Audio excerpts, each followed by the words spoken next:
Zaffa Books presents A Winter Hope, written by Sheila Newberry and read by Rosie Jones. This audiobook is brought to you by Memory Lane, a special community for the very best saga writing from authors you know and love and new ones we can't wait for you to meet. Join us today at memorylane.club. Part 1, 1932 to 1939. Chapter 1. The row of red brick Victorian villas with sash windows and formidable chimney stacks seemed to stare aloofly at the cheerful terrace of pebble-dashed new houses opposite. The occupants of the older properties had lost their status, such as it was, when developers demolished the crumbling mansion house and began building on the site of the old orchards. This was in the few optimistic years after the war, before the general strike.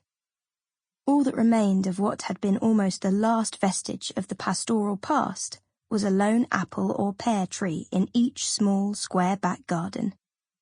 This was not due to sentiment on the builder's part, more a sop to halt indignant protests from the villa residents. When the Hope family moved into No. 5 Kitchener Avenue, they discovered that the old tree was blighted and the fruit scabby and sour, rather like the expression on the face which appeared between twitching curtains upstairs at Lahana House over the road. Fred Hope opened the front gate, set in the middle of a neat privet hedge, with an exaggerated flourish. He winked at Miriam, his young wife, heavily pregnant with their first child, leaning, pale and perspiring, against the closed door. "Oh, be joyful," he encouraged cheerfully. "Here we are, in our new home, and in time for Christmas, just as we'd hoped. Just 5 minutes from the station and all downhill from the Jubilee clock in the High Street.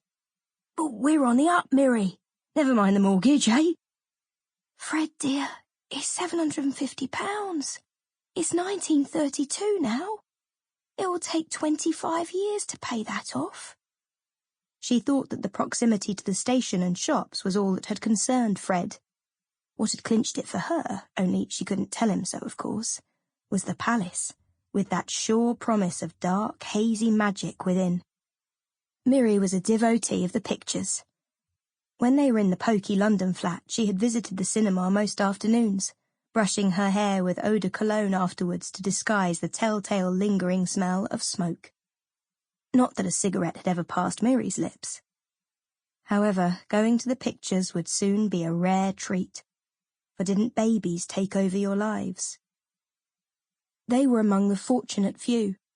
They had married during the Depression, which of course was not over yet. Fred was a civil servant with a secure future. This move showed his confidence in that.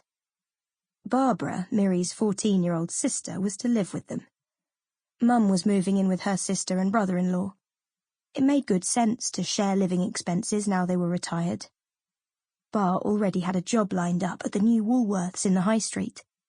She had gazed openly at the curtain twitcher as they waited there for the estate agent to arrive with the key and the pantechnicon with their modest worldly goods. "Not as grand as they'd like us to think they are, I reckon. What's that board say behind that straggly hedge?" she wondered. "Don't stare, Bar," Miri reproved her, but knowing that Bar would anyway. She hoped it wouldn't prove too much of a responsibility taking her on. It had been Fred's idea, of course. She couldn't help being jealous of his fondness for her pretty young sister. Fancy him thinking Bar would be a help in the house after the baby arrived. She was already showing signs of becoming far too fond of going out and having fun.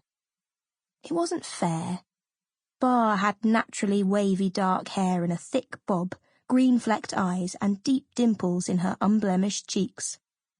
Miri, at 22, still sighed over the odd spot.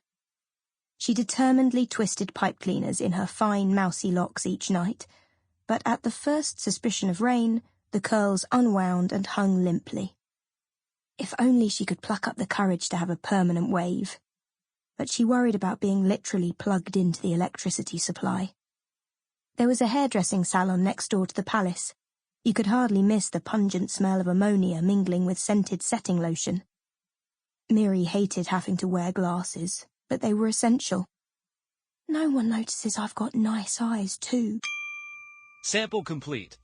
Ready to continue?